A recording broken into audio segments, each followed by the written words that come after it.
మా కన్న తండ్రి, మరోసారి ఉన్నతమైన ఘనమైన నీ నామమునకు స్తుతులు స్తోత్రాలు చెల్లిస్తూ,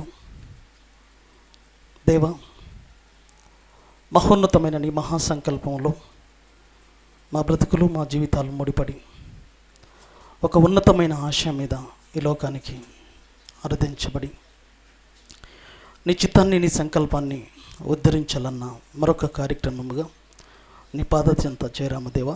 చేరిన నీ ప్రియ పిల్లలంగా చెప్పబడుతున్న ప్రతి మాటలో పరమార్థాన్ని ఆలోచించుటకు కావలసిన శక్తిని జ్ఞానాన్ని దయచేయమని వేడుకుంటూ, ఇనువారు మాత్రమై ఉండి బ్రతుకులను మోసం చేసుకున్నదిగా కాక వాక్యపు వెలుగులో మా బ్రతుకులను కట్టుకున్నట్లో ముందుకు నడిపించుకున్నట్లో కృప చేయమని వేడుకుంటూ, చెప్పనై ఉన్న నాకు సమయోచితమైన జ్ఞానము, మరి ముఖ్యంగా ఆత్మ సహాయాన్ని దయచేయమని వేడుతూ, సమస్త ఘనత మహిమ ప్రభావం నీకే చెల్లిస్తూ ప్రభువైన యేసుక్రీస్తు పేరిట ఈ ప్రార్థన అడిగి వేడుకుంటున్నాం మా కన్న తండ్రి, ఆమేన్.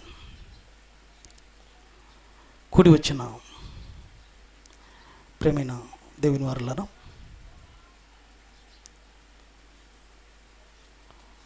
ప్రభువైన యేసుక్రీస్తు పేరిట వందనములు, శుభములు తెలియజేస్తూ,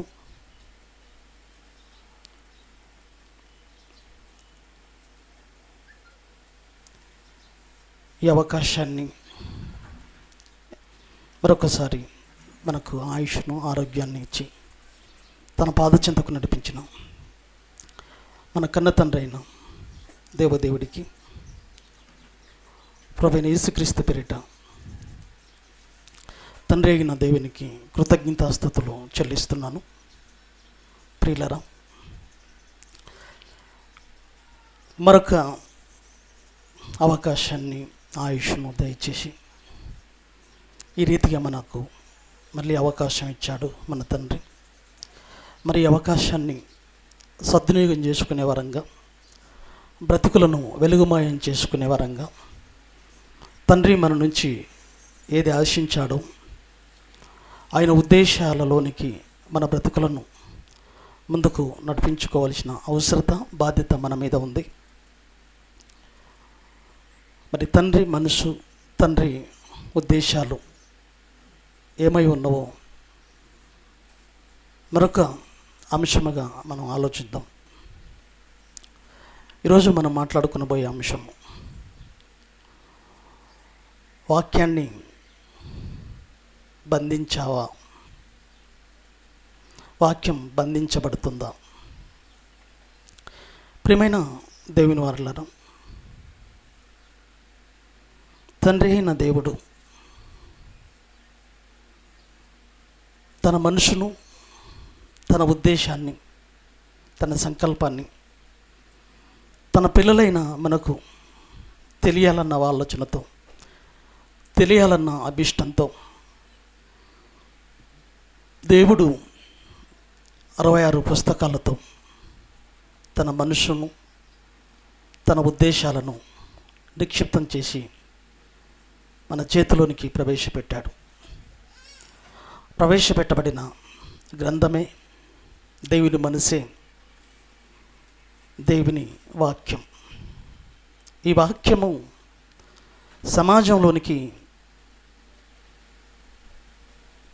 సమాజపు బ్రతుకులను వెలిగించడానికి సమాజంలోనికి శరవేగంగా ప్రవేశిస్తుందా అన్నదే ఈరోజు ప్రశ్న. సమాజంలోనికి ప్రవేశిస్తుందా? బంధించబడుతుందా? ప్రియమైన దేవుని వారలారా, దేవుని యొక్క వాక్యము ఎంత శక్తి గలదో, ఎంత శక్తి సామర్థ్యాలు కలిగినదో ఈ వాక్యాన్ని ప్రపంచంలో ఏ మనిషి బంధించడానికి శక్తి సామర్థ్యాలు లేవు. వాక్యం చాలా గొప్పది. ఆయన మనసు, తన ఉద్దేశం సర్వమానవాళికి, తన పిల్లలైన వారందరికీ చేరాలి, వారందరి బ్రతుకులు బాగుపడాలంటే తన మనసైన తన వాక్యం ప్రజల హృదయాలలోనికి వెళ్ళాలన్నది తండ్రి అభిష్టం. ఈ అభిష్టాన్ని, ఈ తండ్రి సంకల్పాన్ని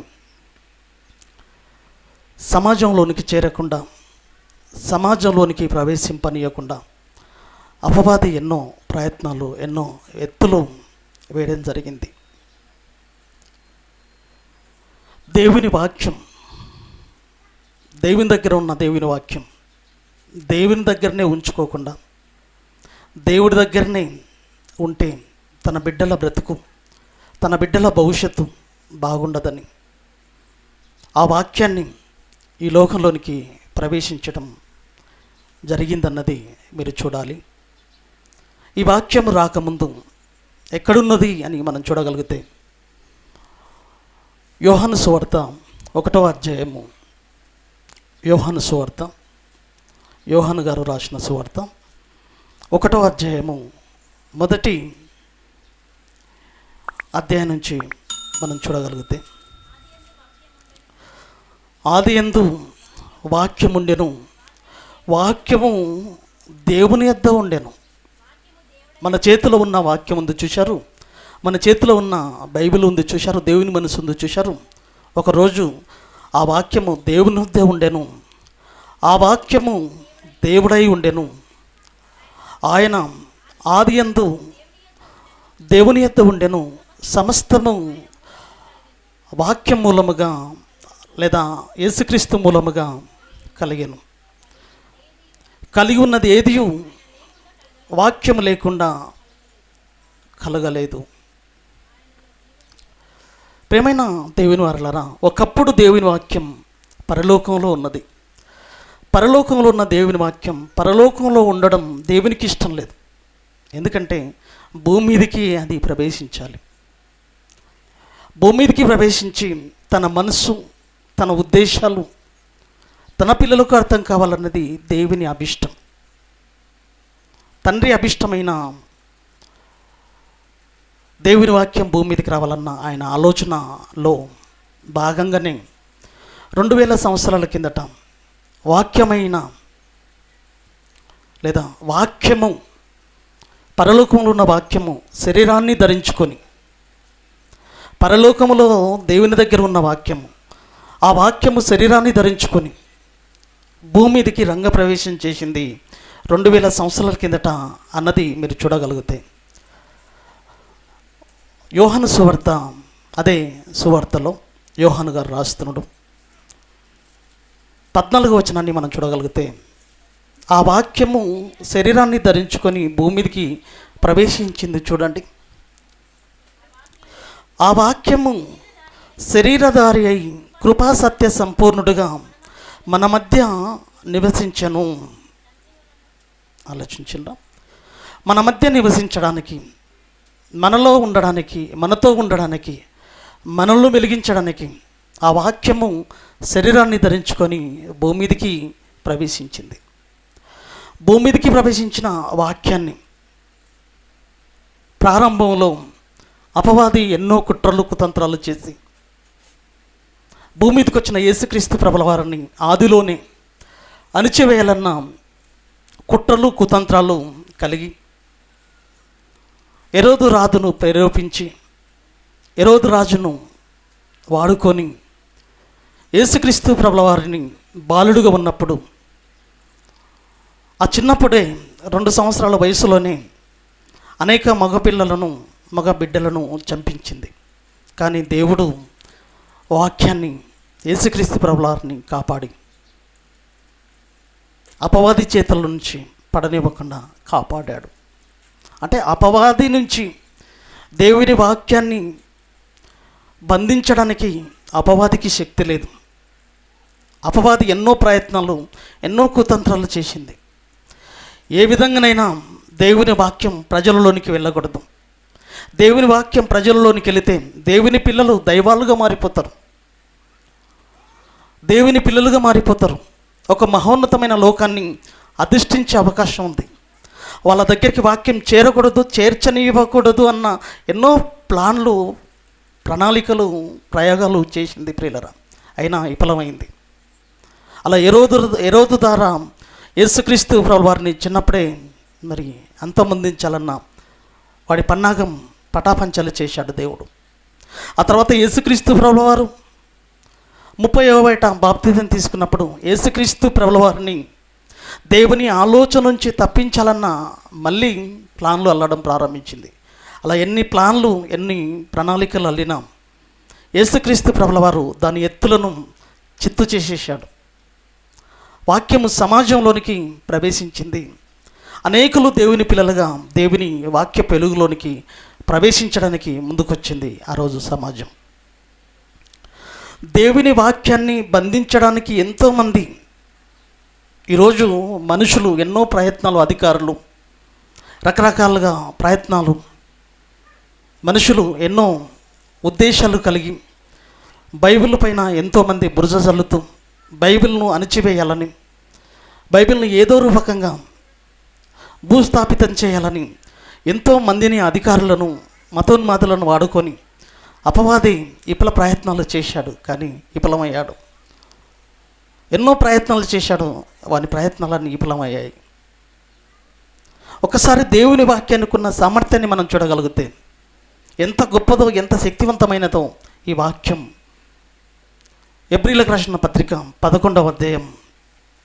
ఈరోజు ఎవరి నుంచి వాక్యాన్ని, ఏ మనిషి నుంచి వాక్యాన్ని బంధించే సామర్థ్యం లేదు అనడానికి, బంధించాలని ప్రయత్నాలు చేస్తున్న మనుషులకు దేవుని యొక్క వాక్యం ఎంత గొప్పదో అర్థం చేసుకోగలిగితే ఆ వాక్యపు ప్రవాహంలో అడ్డొచ్చిన ప్రతివాడు మరి కొట్టుకుపోవలసిందే తప్ప దాన్ని అడ్డుపడే వాడు ఎవడు లేడు ఈ ప్రపంచంలో.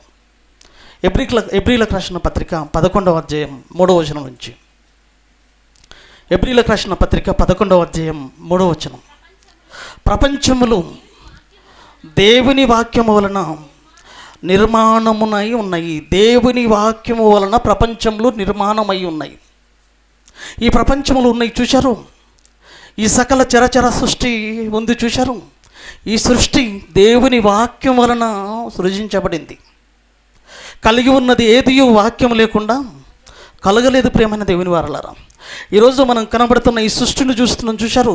ఈ సమస్త సృష్టిని నడిపిస్తున్నది, ఈ సమస్త సృష్టిని కదిలిస్తున్నది, ఈ సమస్త సృష్టిని చలింపజేస్తుంది అంటే దేవుని వాక్యానికున్న శక్తి ఎంత గొప్పదో మీరు ఆలోచించాలి. ఈరోజు సూర్య చంద్రులు నక్షత్రాలు కదులుతున్నాయంటే దీని వెనకాల వాక్యం యొక్క పవర్.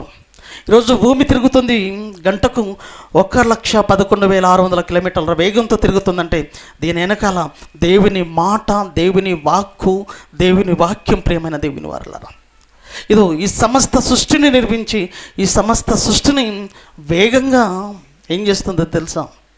నడిపిస్తుంది. దేవుని వాక్యముగా ఈ ప్రపంచాలను నడిపిస్తున్న శక్తి సామర్థ్యం కలిగినది. దాని శక్తి సామర్థ్యాలను తెలియకనే ఎంతోమంది వాక్యాన్ని అడ్డుపడాలని ఎన్నో రకాలుగా ప్రయత్నాలు చేస్తుంది ఈరోజు సమాజం. కానీ మనుషుల వల్ల కాదు, మనుషుల వల్ల కాలేదు. ప్రియమైన దేవుని వారలారా, ఎన్నో ప్రయత్నాలు చేసింది అపవాది, ఎన్నో ప్రయత్నాలు చేసింది. ప్రారంభంలోనే యేసుక్రీస్తు మరి సిలువ వేయబడిన తర్వాత దేవుని వాక్యాన్ని భూమి మీదకి యేసుక్రీస్తు ప్రభుల వారు సిలువ వేయబడక ముందు యేసుక్రీస్తు ప్రభుల వారు వచ్చి ఏం చేశాడో, దేవుని వాక్యముగా యేసుక్రీస్తు ప్రభుల వారు భూమి మీదకి వచ్చి ఏం చేశాడో తెలుసా? సమాజంలోనికి వచ్చి సమాజాన్ని వెలుగుమయం చేయడం కోసం, సమాజంలో దేవుని యొక్క భావాలతో దేవుని యొక్క ఉద్దేశాలను నింపడానికి భూమి మీదకి వచ్చిన యేసుక్రీస్తు ప్రభుల వారు యోహాను సువార్త 1వ అధ్యాయం 18వ వచనంలో మీరు చూడొచ్చు. యోహాను సువార్త 1వ అధ్యాయము 18వ వచనంలో చూడండి. ఆ వాక్యం, భూమి మీదకి వచ్చిన వాక్యం, ఎవడైనాను ఎప్పుడైనాను దేవునిని చూడలేదు, తండ్రి రొమ్మునున్న అద్వితీయ కుమారుడే ఆయనను బయలుపరిచాడు. దేవుని బయలుపరచడానికి వాక్యం వచ్చింది భూమి మీదకి. దేవుని యొక్క ఉద్దేశాలను తెలుసుకోవాలని, దేవుని యొక్క ఆలోచనను ఎరగాలని, దేవుని చెంతకు తన పిల్లలంతా తన చెంతకు రావాలని వాక్యం తాపత్రయపడుతుంది. ప్రేమైన దేవుని వారలారా, వాక్యం సమాజంలోనికి రాకపోతే, వాక్యం సమాజంలోనికి ప్రవేశించకపోతే దేవుడు ఎవరో తెలియదు ప్రపంచానికి. దేవుని వాక్యం సమాజంలోనికి రాకపోతే దేవుడు ఎవరో తెలియదు. ప్రియమైన దేవుని వారలారా, యేసుక్రీస్తు ప్రభుల వారు వచ్చేంత వరకు ఈ ప్రపంచానికి దేవుడు ఎవరో తెలియదు. మనిషి బ్రతుకు పరమార్థం ఏంటో తెలియదు, మనిషి ఎందుకు పుట్టాడో తెలియదు, మనిషి ఎందుకు చావాలో తెలియదు, చావు పుట్టుకల మధ్య జీవితం ఏంటో తెలియదు. వీటన్నిటిని 2000 సంవత్సరాల కిందట యేసుక్రీస్తు ప్రభువారు వాక్యమై శరీరాన్ని ధరించుకుని భూమి మీదకి వచ్చిన వాక్యమైన క్రీస్తు ఎప్పుడైతే భూమి మీదకి వచ్చి తండ్రిని విశదపరిచాడో, తండ్రిని బయలుపరిచాడో, దేవుడు ఎవరో ప్రపంచానికి అర్థమైపోయింది. అంటే వాక్యం సమాజంలోనికి ప్రవేశిస్తున్న తప్ప చీకటిని చీల్చి చెండాడుతుంది, వెలుగులో నింపుతుంది. అంధకారంతో మునిగిపోయిన వారి బ్రతుకులను వెలుగుమయం చేసేదిగా ఉంది అనంటే ఈ ప్రపంచంలో దేవుని వాక్యం, ప్రియమైన దేవుని వారలారు. అంధకార చీకటిలో మగ్గిపోతున్న ప్రజలను వెలుగుమయం చేసేది దేవుని వాక్యం. అటువంటి భయానక పరిస్థితుల్లో ఉన్న వారిని వాక్యమైన యేసుక్రీస్తు ఏం చేశాడో తెలుసా? భూమి మీదకి వచ్చి అనేకులను వెలిగించాలని, దేవుని యొక్క ఉద్దేశాలను బయలుపరచాలని వాక్యముగా భూమి మీదకి వచ్చి ఆయన ఎన్నో ప్రయత్నాలు చేసి శిలువ మరణంలో అనేకుల కొరకు ఆయన రక్తం కార్చి శిలువలో మరణించి మళ్ళీ తిరిగి లేచి తండ్రి ఉండే మహాలోకానికి చేరిపోయిన తర్వాత ఆ బాధ్యత 12 మంది యేసుక్రీస్తు శిష్యులకు అప్పగించిపోయాడు. ఏ బాధ్యత తెలుసా? సర్వలోకానికి వెళ్ళి సర్వసృష్టికి సువార్తను ప్రకటించండి. సర్వలోకానికి వెళ్ళి సర్వసృష్టికి సువార్త ప్రకటించవలసిన భారము, బాధ్యత మీ మీద మోపబడి ఉంది. వాక్యం సమాజంలోనికి వెళ్ళాలి. వాక్యం సమాజంలోనికి వెళ్ళకపోతే ప్రజల బ్రతుకులు ఆగమైపోతాయి, ప్రజల బ్రతుకులు నిత్యత్వంలో కాలిపోతాయి, ప్రజల బ్రతుకులు దేవుడి నుంచి దూరం అయిపోతాయి, ప్రజల బ్రతుకుల్లో దేవుని యొక్క ఉద్దేశాలు అంటే తెలియవు, ప్రజల బ్రతుకుల్లో దేవుని యొక్క సంకల్పం అర్థం కావాలంటే వాక్యము సమాజంలోనికి వెళ్ళాలి. కాబట్టి వాక్యాన్ని మీరు సమాజంలోనికి తీసుకుపోవలసిన అవసరత, బాధ్యత మీ మీద ఉందని యేసుక్రీస్తు ప్రభుల వారు ఆ బాధ్యతను శిష్యులకు అప్పగించినట్లుగా మనం చూస్తాం. ప్రియమైన దేవుని వారలారా, మార్కు సువార్త 16వ అధ్యాయము 16వ అధ్యాయము 15వ వచనాన్ని ఈ సందర్భంగా చూడగలిగితే, మార్కు సువార్త 16వ అధ్యాయం 15వ వచనంలో మీరు చూడగలిగితే, మరియు మీరు సర్వలోకమునకు వెళ్ళి సర్వసృష్టికి సువార్తను ప్రకటించుడి. సువార్త అనగా అర్థం ఏంటో తెలుసా ప్రియులారా? వాక్యము అంటే సర్వలోకంలోనికి ఏది ప్రవేశించాలి? వాక్యం ప్రవేశించాలి. ఎందుకు వాక్యం సర్వలోకంలోనికి ప్రవేశించాలి? ఆత్మలను రక్షించుటకు శక్తి కలిగినది.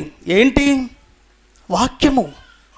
సర్వలోకంలోనికి వాక్యం వెళ్ళకపోతే ఆత్మలు రక్షింపబడవు. ఆత్మలు రక్షింపబడాలంటే, ఆత్మలు రక్షణలోనికి రావాలంటే, మనిషి బ్రతుకు బాగుండాలంటే, మనిషి బ్రతుకు బాగుపడాలంటే వాక్యము సమాజంలోనికి వెళ్ళాలి. వాక్యం సమాజవ్యాప్తి చేయబడాలి. వాక్యం శరవేగంగా సమాజంలోనికి ప్రవేశిస్తేనే తప్ప మనుషుల బ్రతుకులు బాగుండవు ప్రియులారా.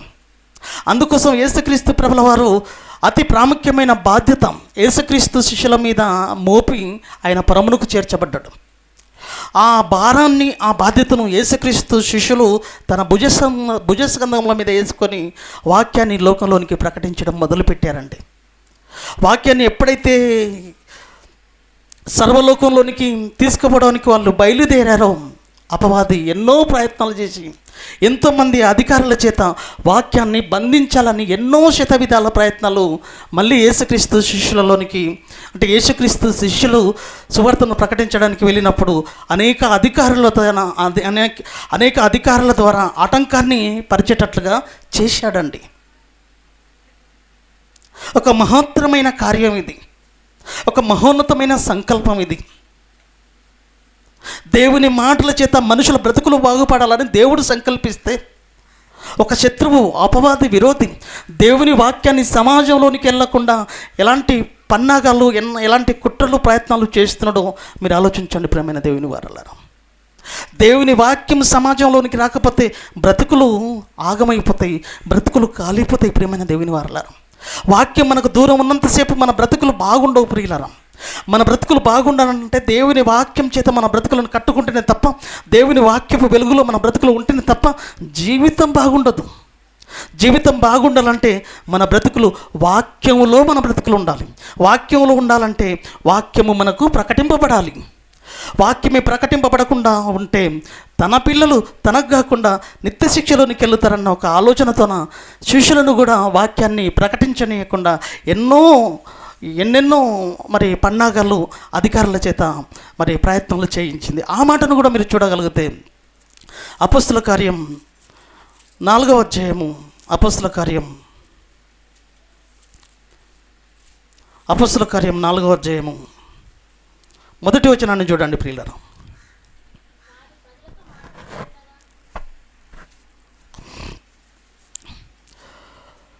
వారు ప్రజలతో మాట్లాడుచుండగా యాజకులను, దేవాలయపు అధిపతియు సద్దుకయ్యులను వారు ప్రజలకు బోధించుటకు శిష్యులు బోధిస్తున్నారండి.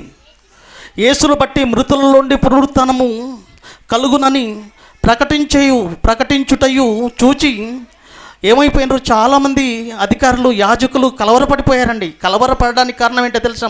కలవరపడేవాడు ఎవరో తెలుసా? అపవాది తొత్తులుగా ఉన్న అనేకులు కలవరపడరి. వాక్యాన్ని ప్రకటిస్తున్నప్పుడు ఎందుకు కలవరము? అపవాదికి కలవరం అండి. యేసుక్రీస్తు పునరుత్థానం ప్రకటింపబడుతుందంటే అపవాదికి కలవరం. ప్రియమైన దేవుని వారలారా, నువ్వు యేసుక్రీస్తు పునరుత్థానాన్ని సమాజంలోనికి తీసుకుపో, ఆ వార్తను అపవాది గుండెల్లో పుగులు పుడుతుంటుందండి, రైలు పరిగెత్తించినట్లయితుంది. ప్రియమైన దేవుని వారలారా, ఎందుకో తెలుసా? పునరుత్థానం తెలుసుకుంటే, దీని తర్వాత బ్రతుకుందని తెలుసుకుంటే తన పిల్లలంతా తన యొక్క ఉద్దేశాలలోనికి వెళ్ళిపోతారన్న ఒక ఆలోచనతోన పునరుత్థానం అనేది ప్రకటించకూడదు. పునరుత్థానం అనేది సమాజానికి తెలియకూడదు. పునరుత్థానం అంటే ఏంటో తెలుసా? తిరిగి లేవడం, చనిపోయిన మనిషి మళ్ళీ బ్రతకడం. చనిపోయే మనిషి మళ్ళీ బ్రతుకుందన్న సంగతి తెలిస్తే సమాజం అంతా ఏమైపోతుంది?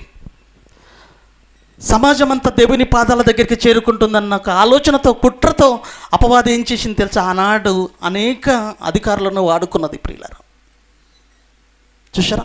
దేవుని వాక్యం సమాజంలోనికి వెళ్ళనీయకుండా ఎలాంటి కుట్రలు, కుతంత్రాలు అపవాది చేస్తున్నాడు ఈరోజు. ఏమంటుందండి? వారు ప్రజలకు బోధించుటయు యేసును బట్టి మృతుల నుండి పునరుత్థానము మనకు కూడా కలుగుతుందని ప్రకటించుటయు చూచి వాళ్ళు కలవరపడ్డారంట. వారి మీదికి వచ్చి వారిని బలాత్కారముగా పట్టుకొని సాయంకాలం అయినందున మరునాటి వరకు వారిని కావలలో ఉంచిరి. చూశారా? బంధించింది వాళ్ళను. వాక్యాన్ని బంధించాలని ప్రయత్నం చేసింది. మనుషులను బంధిస్తుంది, కానీ దేవుని వాక్యాన్ని బంధించడానికి వాడికి శక్తి సామర్థ్యాలు లేవు. ప్రియమైన దేవుని వారలారా, దయ్యానికి వాడికి శక్తి సామర్థ్యాలు లేవండి. ఏమైందో తెలుసా? ఎంతగా వాక్యాన్ని బంధించాలని ఎన్నో ప్రయత్నాలు చేసినా, వాక్యాన్ని ప్రకటిస్తున్న వారిని బంధించిన, వాక్యము బంధింపబడకుండా ఎంతమంది వాక్యంలోనికి వచ్చారో ప్రియులారా, జాగ్రత్తగా మీరు ఆలోచించగలిగితే, యేసుక్రీస్తు చనిపోయి తిరిగి లేచిన తర్వాత, ఆయన పునరుత్థుడైన తర్వాత, యేసుక్రీస్తు తదనంతరం శిష్యులలో ప్రధానమైన వాడు పేతురు ఎప్పుడైతే వాక్యాన్ని ప్రకటించి, ఎప్పుడైతే పెంతెకొస్తు దినాన ఎప్పుడైతే వాక్యాన్ని ప్రకటించాడో, వాక్యాన్ని ప్రకటించడం ద్వారా 3000 మంది బాప్తిజం తీసుకున్నారండి. 3000 మంది బాప్తిజం తీసుకొని వాక్య వెలుగులోనికి వచ్చారు, దేవుడి దగ్గరికి చేరుకున్నారు. ప్రియులారా, ఆ తర్వాత వాక్యాన్ని ప్రకటించుకుంటూ వచ్చినప్పుడు మళ్ళీ వాళ్ళను బంధించడం జరిగింది. యాజకులు, శాస్త్రులు, పరిసయ్యులు అధికారులు ప్రకటించిన తర్వాత మళ్ళీ 3000 మంది తర్వాత వాళ్ళు బంధించబడిన వాక్యము ఏమైపోయిందో చూసారా? అనేక ప్రజల హృదయాల్లోనికి వాక్యం ప్రవేశించి ఎంతమంది 3000 మంది అక్కడ దేవుడిలోనికి వచ్చేసిన తర్వాత 4వ అధ్యాయం వచ్చేసరికల్లా, 2వ అధ్యాయంలో మనం చూస్తాం 3000 మందిని. 4వ అధ్యాయం వచ్చేసరికల్లా ఎంతమంది వాక్యంలోనికి వచ్చేసారో మీరు చూడగలిగితే, వాక్యాన్ని బంధించడం అపవాది వల్ల కాలేదు అనడానికి 4వ వచనంలో, వాక్యము వినిన వారిలో అనేకులు నమ్మిరి, వారిలో పురుషుల సంఖ్య ఇంచుమించు 5000 మంది అంటండి. పురుషుల సంఖ్యనే 5000 మంది అంటే స్త్రీలు ఎంతమంది ఉండొచ్చో మీరు ఆలోచించండి ప్రియులారా. పురుషుల సంఖ్యనే 5000 మంది పురుషుల దేవుని నమ్మారంటే స్త్రీలు ఎంతమంది ఉండొచ్చో మీరు ఆలోచించండి. దేవుని వాక్యం బంధింపకూడదు. దేవుని వాక్యం బంధించడానికి ఎవరికి శక్తి సామర్థ్యం లేదు. ఎందుకో తెలుసా? అది దేవుడి సంకల్పం, అది దేవుడి ఉద్దేశం, దేవుడి అభిష్టం. తన పిల్లలను కాపాడుకోవాలి, తన పిల్లలను మహోన్నతమైన లోకానికి తీసుకుపోవాలన్న అభిష్టం దేవుడిది. ఎన్నో ప్రయత్నాలు చేసింది, ఎన్నో ఆటంకాలు కల్పించింది. కానీ ప్రియమైన దేవుని వారలారా, ఈరోజు ఎంత దారుణమైన పరిస్థితులను చేసిందో తెలుసా? అపవాది ఈ విధంగా ఎన్ని ప్రయత్నాలు చేసినా వాక్యాన్ని నేను బంధించలేను అన్న సంగతి తెలుసుకున్న అపవాది మరో కుట్ర పన్నాడండి.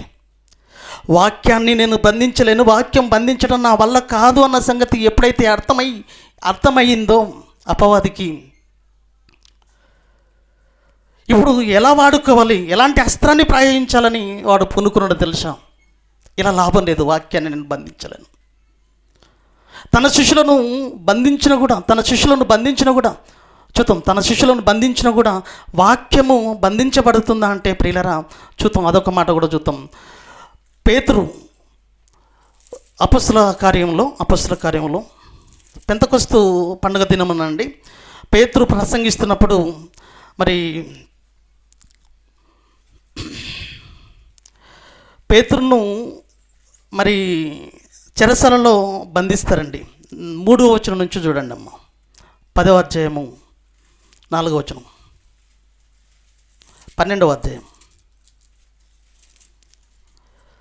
అపొస్తల కార్యం 12వ అధ్యాయము 3వ వచనం.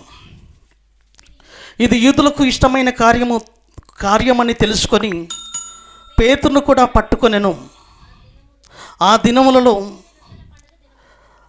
దినములో పులియని రొట్టెల పండుగ దినములు అతన్ని పట్టుకొని చెరసాలలో వేయించి పస్కా పండుగ అయిన పిమ్మట ప్రజలొద్దకు అతని తేవాలని ఉద్దేశించి అతనికి కావలియుండుటకు 4 చతుష్టాయముల సైనికులకు అతనిని అప్పగించను. ప్రేమైన దేవుని పిల్లలారా, హెరోదును వాడుకొని మళ్ళీ ఏం చేసిందో తెలుసా? కుట్ర పన్ని పేతురును బంధిస్తే ఏమైనా వాక్యం ఆగుతుందా అని ప్రయత్నం చేసిందండి. వాక్యం సమాజంలోనికి ప్రబలకూడదండి, దాని ప్రయత్నం అంతా అదే. వాక్యం మనుషుల యొక్క హృదయాలలోనికి ప్రవేశించకూడదు ప్రియులరా. చెప్పండి, వాక్యం ఎందుకు ప్రజల హృదయాల్లోనికి ప్రవేశించకూడదన్న ప్లాను ఆలోచన దాంది. చెప్పండి, వాక్యము ప్రజలలోనికి ప్రవేశిస్తే ఏం జరుగుతుంది చెప్పండి అమ్మా. వాక్యము ప్రజలలోనికి ప్రవేశిస్తే దానికి ఏం నష్టం? సంతానం. వాక్యము ప్రజలలోనికి ప్రవేశిస్తే దానికి ఏం నష్టం? ఏమాటలు దాని ఆటలు చెప్పండి. వాక్యము సమాజంలోనికి ప్రవేశిస్తే దానికి నష్టం ఏంటి నరసింహ? వాక్యం సమాజంలోనికి వెళితే వచ్చే లాభం ఏంటి చెప్పండి. వాక్యము సమాజంలోనికి ప్రవేశిస్తే దేవుని పిల్లలుగా సమాజం అంతా దేవుని పిల్లలుగా మారిపోతారు. దేవుని పిల్లలంతా దేవుడు ఉండే లోకానికి చేరుకొని పోతారు. ఏ శిక్షలోనికైతే నేను వెళ్ళిపోతానో, ఏ నిత్య శిక్షలోనికైతే నా బ్రతుకు వెళ్ళిపోయిందో, ఆ నిత్య శిక్షలోనికి వాళ్ళ పిల్లల బ్రతుకులు తన పిల్లల బ్రతుకులు నేను ఏ శిక్షలోనికైతే వెళ్ళిపోతున్నానో తన బిడ్డల బ్రతుకులు కూడా అదే నిత్య శిక్షలోనికి రావాలన్న ఆలోచన వాడిది. దేవుని పిల్లల బ్రతుకులు కూడా నేను ఏ శిక్షలోనైతే కాలిపోతానో, ఏ నిత్య శిక్షలోనికి నా బ్రతుకైతే వెళ్ళిపోయిందో తన పిల్లల బ్రతుకులు కూడా అదే నిత్య శిక్షలోనికి వెళ్ళాలి. కాబట్టి దేవుని వాక్యము సమాజంలోనికి వెళితే దేవుని పిల్లలుగా మారిపోతారు. అప్పుడు దేవుడు ఉండే లోకానికి వెళ్ళిపోతారు, నిత్య శిక్షలోనికి రారు అన్న ఒక ఆలోచన చేత ఏం చేసిందో తెలుసా? పేతురును కూడా బంధించి ఏం చేసిందో తెలుసా? హెరోదు చేత చెరసాలలో వేయించాడండి. ఆ తర్వాత ఏం జరిగింది మీరు కింద చూడండి. ఆ కింద ఏముంది చూడండి అమ్మా.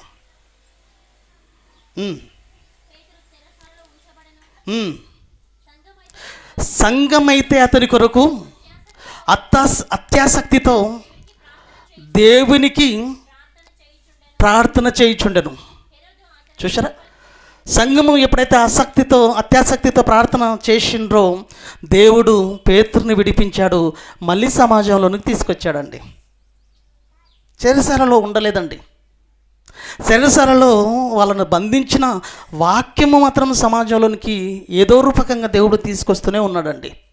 వాక్యం బంధించబడట్లేదు.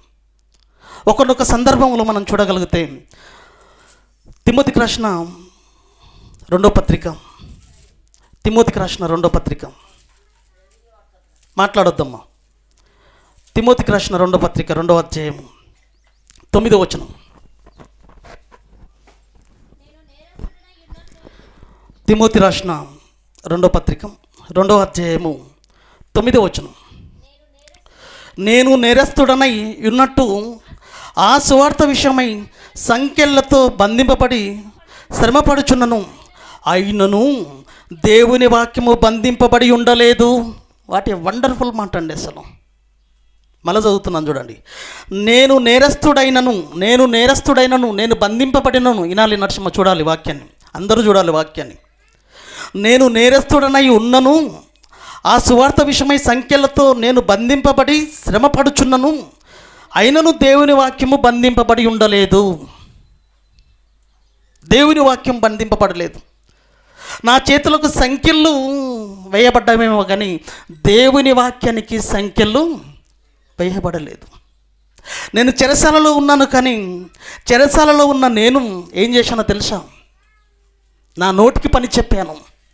అనేక పత్రికలు రాశాడండి అపొస్తలుడైన పౌలు. చెరసాలలో ఉండి అనేక పత్రికలు రాసి నేను బంధింపబడ్డ దేవుని వాక్యం బంధింపబడకూడదు. దేవుని వాక్యం బంధింపబడకూడదు. దేవుని వాక్యం బంధింపబడితే సమాజం విలవిలలాడిపోతుంది దేవుని వాక్యం లేకపోతే. కాబట్టి దేవుని వాక్యం ఏదో రూపకంగా 4 గోడల నుంచి 4 గోడల మధ్య నుంచి బయటికి అది చేరవేయబడాలి, బయటికి పంపించబడాలి. 4 గోడల మధ్య నేను బంధింపబడిన వాక్యం 4 గోడల నుంచి ఎలా బయటికి తరలింపజేస్తున్నాడో ఆలోచించండి ప్రియమైన దేవుని వారలారా. దేవుని వాక్యాన్ని 4 గోడలను దాటిస్తున్నాడండి అపొస్తలుడైన పౌలు. ఆయన చెరసాలలో ఉన్నా ఆయనను బంధించింది అపవాది, కానీ వాక్యాన్ని మాత్రం బంధించలేదు. వాక్యానికి మాత్రం సంఖ్యలు పడలేదంటే దేవుని ప్రణాళిక ఎంత గొప్పదో, నిన్ను నన్ను కాపాడుకోవాలన్న ఆలోచన ఎంత గొప్పది ఆలోచించండి ప్రియులారా. ఆ దేవుని వాక్యము లేకపోతే మన బ్రతుకులు ఆరిపోతాయి ప్రియమైన దేవుని వారలారా. ఆత్మ రక్షించాలంటే వాక్యము మనకు రావాలి. ఆత్మను రక్షించుటకు శక్తి కలిగినది ఏంటో తెలుసా? దేవుని వాక్యము. ఆత్మలను కాపాడాలంటే శక్తి కలిగినది వాక్యం. ఆ వాక్యం బంధింపబడకూడదు, ఆ వాక్యానికి సంఖ్యలు వేయబడకూడదు, ఆ వాక్యం 4 గోడల మధ్య ఉండకూడదు. ఆ వాక్యాన్ని 4 గోడల నుంచి బయటికి పంపించాలన్న ఆలోచనతో నేను 4 గోడల మధ్య ఉన్నను సరే, దేవుని వాక్యం 4 గోడలను దాటించాలన్న ఆలోచనతో అపొస్తలుడైన పౌలు వాక్యాన్ని పత్రికల రూపకంగా అనేక ప్రాంతాలకు పత్రికలను పంపించాడండి. జైల్లో ఉండి ఆయన పత్రికలు రాసి అంత ఇబ్బందులలో, అంత భయంకరమైన పరిస్థితుల్లో ఉండి వాక్యాన్ని రాసి సమాజంలోనికి వాక్యాన్ని పంపించాడు. పత్రికల రూపకంగా వాక్యాన్ని ప్రకటించాడు. కానీ ఆ పత్రికలను, ఆ రాయబడిన వాక్యాన్ని చదవడానికి ఈరోజు నీకు నాకు బద్ధకం అయ్యింది. ఈరోజు వింటున్నారా? వాళ్ళు చెరసాలలో ఉండి, ఖైదీలుగా ఉండి దేవుని వాక్యం బంధింపబడకూడదు, దేవుని వాక్యం బంధించబడితే సమాజం అల్లకల్లోలం అయిపోతుంది. దేవుని వాక్యం లేని సమాజం దేవుని నుంచి దూరం అయిపోతుంది, నిత్య శిక్షలోనికి వెళ్ళిపోతుంది. అపవాది తన తొత్తులుగా మార్చుకొని శిక్షలోనికి తీసుకుపోతుంది అన్న ఆలోచనతో దేవుని వాక్యము తక్షణమే సమాజంలోనికి వెళ్ళిపోవాలి, ఏ క్షణం ఆగకూడదన్న ఆలోచనతో వాక్యాన్ని సమాజంలోనికి ప్రవేశపెడితే అపొస్తలుడైన పౌలు పత్రికల రూపకంగా రాస్తే, ఆ పత్రికల రూపకంగా రాయబడినదే ఈ బైబిల్ అండి, కొత్త నిబంధన పుస్తకం. ప్రియమైన దేవుని వారలారా, ఆ పుస్తకం కలిగిన నీవు, నీ చేతిలో అన్ని సవలతులు, అన్ని సౌకర్యాలు కలిగి ఉన్న ఈరోజు నీవు ఎందుకు వాక్యం చదవట్లేదు చెప్పు? శాంతన్న, కొద్దిగా లేచి అటు ఇటు తిరుగు. ఎందుకు ఈరోజు వాక్యం చదవడానికి అంత బద్ధకం, ఒళ్ళు బద్ధకమైంది ఈరోజు? ఎంతమంది వాక్యం వినడానికి పరిగెత్తుకుంటూ వస్తున్నారు ఈరోజు? వాళ్ళు సంఖ్యలతో ఖైదీలుగా వాళ్ళు బంధించబడ్డ వాక్యాన్ని బంధించకూడదు, వాక్యం సమాజంలోనికి వెళ్ళిపోవాలని వాళ్ళు ఆరాటపడితే నీ చేతిలోనికి ఎంతండి దీని ఖరీదు? 100 రూపాయలు పెడితే అందరి ఇంట్లో బైబిలే ఉందండి.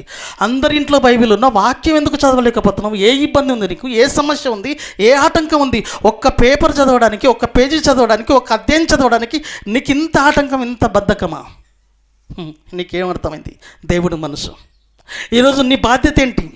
నీ ఆలోచన ఏంటి? ఈరోజు ఎలా బంధించేసిందో తెలుసా వాక్యాన్ని? ఈరోజు అది కుట్ర ఎలా పన్నిందో తెలుసా? ఎలాంటి కుట్ర పన్నింది తెలుసా? దేవుని వాక్యం నా వలన కాదు బంధించడం అన్న ఆలోచనతో ఎప్పుడైతే గుర్తించిందో ఈరోజు క్రైస్తవ్యాన్ని ఏం చేసిందో తెలుసా?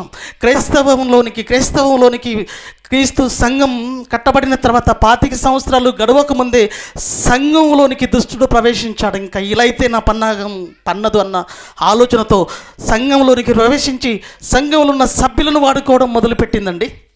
ఎలా మొదలుపెట్టిందో సంఘంలో ఉన్న సభ్యులను మీరు చూడగలిగితే 2 కొరింథీయులకు రాసిన పత్రిక 4వ అధ్యాయం 4వ వచనాన్ని మీరు ఈ సందర్భంగా చూడండి. ఎలా సమాజాన్ని వాడుకుంటుంది, ఇప్పుడు ఈరోజు క్రైస్తవులను ఎలా వాడుకుంటుంది, ఏ విధంగా మరి వాక్యాన్ని సమాజంలోకి పోనీయకుండా ఈనాటి క్రైస్తవులను ఎలా వాడుకుంటుందో మీరు చూడగలిగితే, దేవుని స్వరూపోయి ఉన్న క్రీస్తు మహిమను కనపర్చు సువార్త ప్రకాశము ఈ ప్రపంచంలో ఉన్న వారందరికీ కనబడకుండా నిమిత్తము ఈ యుగ సంబంధమైన దయ్యము అపవాది సాతాను అవిశ్వాసులైన వారి మనోనేత్రములను గుడ్డితనము కలగజేసిందంటండి. ఈరోజు మనలందరికీ గుడ్డితనం కలగజేసింది, మనకున్న మనోనేత్రాలకు గుడ్డితనం కలగజేసింది. వాక్యం దగ్గరికి రండి, మీరు అంతే పరిగెత్తుకొని వస్తారు, వాక్యం దగ్గరికి వచ్చి నిద్రపోతుంటారు అంతే. వాక్యం దగ్గరికి వచ్చి మీరు నిద్రపోకున్న వాక్యం చెబుతున్నా అర్థం కాకుండా చేయడం. ఒకవేళ వాక్యం అర్థమైనా ఇంటికెళ్ళి వాక్యం ప్రకటించకుండా ఏదో సమస్యల్లోనికి నిన్ను తీసుకుపోవడం. వాక్యం నువ్వు ప్రకటించాలా? వాక్యం నువ్వు తీసుకుపోవాలా సమాజంలోనికి? కేవలం నువ్వు వినేవారికే కదా, నువ్వు రాసుకునేవారికే కదా, నువ్వు చంద ఇవ్వడం వరకే కదా, నువ్వు పేపర్లు రాసుకోవడం వరకే కదా. ఒక దగ్గర పెట్టు నోట్స్, ఒక దగ్గర బైబిల్ పెట్టు, ఆదివారం ఇప్పాలి కదా బైబిల్. వాక్యం బాగా అర్థమైందని ఈడ తల ఊపుతాడు, ఆహా ఓహో అంటాడు, ఈడ చాలా వండర్ అద్భుతం అంటాడు. ఇంకా నన్ను ఎవరు ఆపలేరు, నన్ను ఎవరు పట్టుకోలేరు అన్నంత వేగంతో పరిగెత్తడానికి ముందుకు వెళ్తున్నట్టుగా కనబడతాడు. కానీ ఇంటికి ఎప్పుడైతే ఈ గేటు దాటుతాడో, సంఘం గేటు దాటగానే ఆరిపోయి ఉంటుందండి బ్రతుకు. ఇంటికి వెళ్ళిపోయిన తర్వాత మళ్ళా శరమామూలు సమాజంలోనికి వెళ్ళిపోతున్నాడు మనిషి.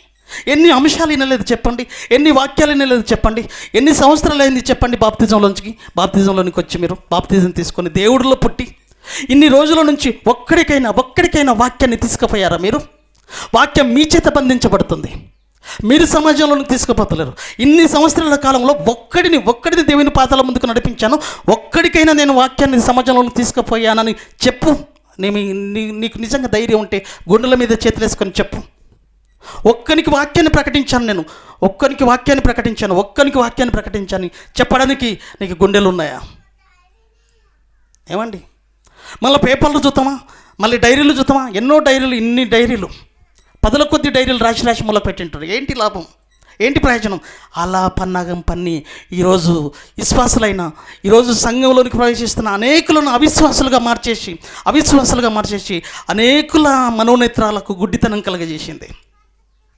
వచ్చినట్లే వచ్చేస్తారు, బాగానే ఇన్నట్లుగా ఉంటారు, కానీ మనసు ఇక్కడ, బాడీ ఇక్కడ, మనసు ఎక్కడనో మీ యొక్క ఎక్కడెక్కడనో పరిగెత్తుతూ ఉంటుంది. గాలి కంటే వేగంగా ప్రవేశించేది మనసు. ప్రపంచాలనంతా తిరిగి వస్తుంది, క్షణవేగంగా తిరిగి వచ్చేస్తుంటుంది. ఎక్కువ వెళ్ళిపోయి ఉంటుంది మీ మనసు.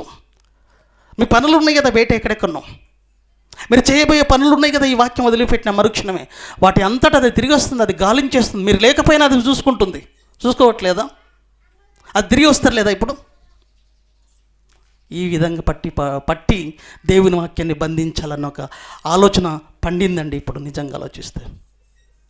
ఈరోజు చూడండి, దేవుని వాక్యము ఎన్ని ప్రియులరా, ఎంతోమంది రక్తార్పణలతో భక్తుల జీవితాల మీద కట్టబడి ఈరోజు మన దగ్గరికి వాక్యం వచ్చేస్తే, ఈరోజు మన దగ్గర ఉన్నట్లు ఆ రోజు వాళ్ళ దగ్గర వాక్యం లేదండి. చర్మపు కాగితాలతో రాయబడింది ఆ రోజు వాక్యం.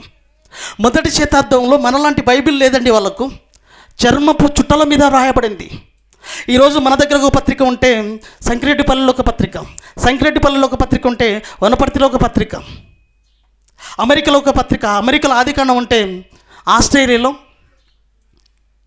లేక ఇండియాలో ఒక పత్రిక ఉంటే ఆస్ట్రేలియాలో ఆదికాండం ఉండేది. ఒక్కొక్క పత్రిక ఒక్కొక్క దగ్గర ఉండేది ప్రియమైన దేవుని పిల్లలరా. ఆ వాక్యాన్ని ఈ వాక్యాన్ని ఇల్లు చదువుకొని వాళ్ళకు పంపించి వాళ్ళ దగ్గర ఉన్న పత్రికని ఇల్లు తెచ్చేసుకొని అలా చదివిన వాళ్ళు ఆ రోజు వాళ్ళు అంతగా ఉన్నతంగా బ్రతకగలిగితే ఈరోజు 66 పుస్తకాలతో కూడుకున్న మహాజ్ఞానం ఉన్నాయి.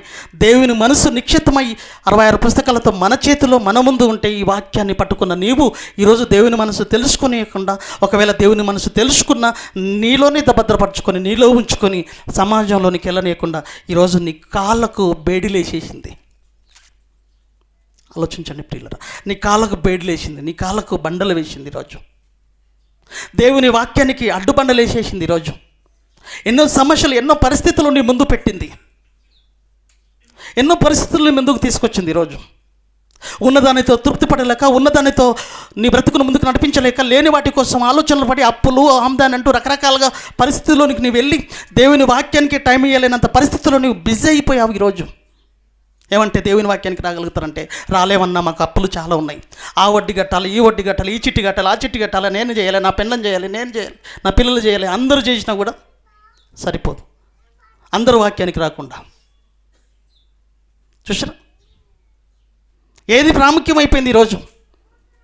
దేవుని మాట కాదు ప్రియులరా, ఈరోజు దేవుని వాక్యం కాదు ప్రేమైన దేవుని వల్ల ప్రియులరా. దేవుని వాక్యం సమాజంలోనికి వెళ్ళాలన్నది దేవుని అభిష్టం ప్రియులరా. దేవుని వాక్యం సమాజంలోనికి వెళ్ళాలి ప్రేమైన దేవుని వారలారా. అపొస్తలుడైన పౌలు ఎంతగా బాధపడిపోతున్నాడో, ఎంతగా ఆరాటపడిపోతున్నాడో కొరింథీయులకు రాసిన మొదటి పత్రిక 9:16. టైము ఎంత అవుతుంది? ఎంత స్టార్ట్ చేసినాం మనం? 12:30కి. చూడండి, కొరింథీయులకు రాసిన మొదటి పత్రిక 9:16. 9:16. నేను సువార్తను ప్రకటించుచున్నాను, నాకు అతిశయ కారణం లేదు. సువార్తను ప్రకటించవలసిన భారము నా మీద మోపబడినది. అయ్యో, నేను సువార్తను ప్రకటింపకపోయిన ఎడల నాకు శ్రమ. ప్రియులరా ఆలోచించండి, నేను సువార్తను ప్రకటించవలసి పైనుంచి చదవాలమ్మా. నేను సువార్తను ప్రకటించుచున్నాను, నాకు అతిశయ కారణము లేదు. సువార్తను ప్రకటించవలసిన భారము నా మీద మోపబడి ఉన్నది. సువార్తను ప్రకటించవలసిన భారము నా మీద మోపబడి ఉన్నది అని అపొస్తలుడైన పౌలు మాట్లాడుతున్నాడంటే, సువార్తను ప్రకటించవలసిన భారము ప్రతి ఒక్కరి మీద మోపబడి ఉంది. ప్రియమైన దేవుని వారలారా, మన మీద మోపబడిన భారం ఏంటో తెలుసా? సువార్తను సర్వలోకానికి తీసుకుపోవలసిన భారము, బాధ్యత మన మీద మోపబడి ఉంది. ఎందుకంటే సర్వలోకానికి వెళ్ళి సర్వసృష్టికి సువార్త ప్రకటించుడి, నమ్మి బాప్తిజం తీసుకున్నవాడు రక్షింపబడతాడు. ఆ సువార్త వినినవాడు రక్షణలోనికి వస్తాడు. ఆ సువార్తను తెలుసుకున్నవాడు దేవుని వాక్య వెలుగులోనికి వస్తాడు. వాని బ్రతుకు బాగుంటుంది, వాని బ్రతుకు బాగుపడుతుంది. అందుకే సువార్తను ప్రకటించవలసిన భారము మీ మీద మోపబడి ఉన్నది అన్నాడండి. ఎంతమంది మీద సువార్త భారము మోపబడి ఉంది? ఎంతమంది సువార్తను ప్రకటించాలన్న భారము కలిగి ఉన్నారు చెప్పండి? ఈరోజు చేతులెత్తండి, ఎంతమంది ఉన్నారు భారం? ఖాళీ భారం ఉందని చెప్పిన వాళ్ళు, నాకు భారం ఉందని అనేవాళ్ళు ఒకసారి చేతులెత్తండి. నాకు భారం ఉంది, సువార్త ప్రకటించాలన్న భారం ఉందని చేతులెత్తండి. ప్రియులరా, ఎత్తరా? మీకు ఆ భారం లేదా? మీ కుటుంబాలను పోషించవలసిన భారం మీ మీద ఉంది కదా. దేవుని వాక్యాన్ని ప్రకటించవలసిన భారం మీ మీద లేదనుకున్నారు. సువార్తను ప్రకటించవలసిన భారము కేవలం ఒక సువార్థికుడుగా, ఒక దైవ సేవకుడి మీదనే ఉందని మీరు అనుకున్నారు. కానీ ప్రియమైన దేవుని వారలారా, బాప్తిజం తీసుకున్న ప్రతి వాడి మీద సువార్త ప్రకటించవలసిన భారము మోపబడి ఉందన్న సంగతి ఎంతమంది ఆలోచించుకున్నారు? ఎంతమంది ఆ బాధ్యతలోనికి వెళ్ళిపోతున్నారు చెప్పండారా? ఏంటి పోయే కాలం మనకు? అయ్యో, సువార్తను ప్రకటించకపోయిన ఎడల నాకు శ్రమ. సువార్తను ప్రకటించకపోతే నీకు శ్రమరా బాబు. ఈరోజు భూమి మీద సువార్తను ప్రకటించకపోతే రేపు వచ్చే స్థితి చాలా భయంకరంగా ఉంటుంది. ఈరోజు నువ్వు సువార్తను ప్రకటిస్తే రేపు నిత్య శిక్షలోనికి నువ్వు తప్పించుకుంటావు. నువ్వు సువార్త ప్రకటించకపోతే రేపు భయంకరమైన శిక్షలోనికి నీ బ్రతికెళ్ళబోతుంది. ఆ బాధ్యత మీద వచ్చిన నీకు, ఆ పని మీద వచ్చిన నీకు సువార్తను ప్రకటించవలసిన భారము నీ మీద మోపబడితే, ఆ సువార్తను ప్రకటించకపోతే రేపు నీకేం జరుగుతుందో తెలుసా? శ్రమ. ఆ శ్రమ ఎంత తెలుసా? ఈ భూమి మీద వచ్చే శ్రమల కంటే భయంకరమైన శ్రమ, అదే నిత్య శిక్ష. నీ వల్ల అవుతుందా? నువ్వు భరించగలుగుతావా? నువ్వు తట్టుకోగలుగుతావా? నీ వల్ల కాదు ప్రేమైన దేవుని వారలారా. నువ్వు భరించలేవు ఆ శిక్షను. ఎందుకు ఈరోజు నువ్వు నోరు మూసుకున్నావు? ఎందుకు నువ్వు నోరు బిగపట్టుకున్నావు? ఎందుకు నువ్వు అర్థం కానట్టుగా ఉన్నావు? ఈరోజు సమాజం అంతా అల్లాడిపోతుంది దేవుని వాక్యం లేకుండా. అందుకే అపొస్తలుడైన పౌలు ఏం మాట్లాడుతున్నారో తెలుసా? తిమోతి, సమయమందును అసమయమందును నువ్వేం చేయాలో తెలుసా? వాక్యమును ప్రకటించుము. నువ్వు నోరు ఇప్పాలి క్రైస్తవుడా. నువ్వు నోరు మూసుకొని కూర్చోకూడదు. నువ్వు నోరు మూసుకొని కూర్చుంటే సమాజము విలవిలలాడిపోతుంది, సమాజం అల్లకొల్లం అయిపోతుంది. నీ కళ్ళ ముందున్న ఒకడు పాపిగా చనిపోతే వాడు నిత్య శిక్షలోనికి వెళ్ళిపోతాడు, భయంకరమైన శిక్షలోనికి వాని బ్రతికెళ్ళిపోతుంది. నీవు నోరు మూసుకొని కూర్చున్నావంటే నీ ముందు నీ పక్కన ఉన్నవాడు పాపిగా వాడు మరణిస్తే మరణించిన మరుక్షణమైన నిత్య శిక్షలోనికి వెళ్ళిపోతాడే. నీవు నోరు మూసుకొని కూర్చుండడం వల్ల వాడిని నీవు కాపాడకపోవడం వలన వాడు నిత్య శిక్షలోనికి వెళ్ళిపోయాడంటే కారణం నీవు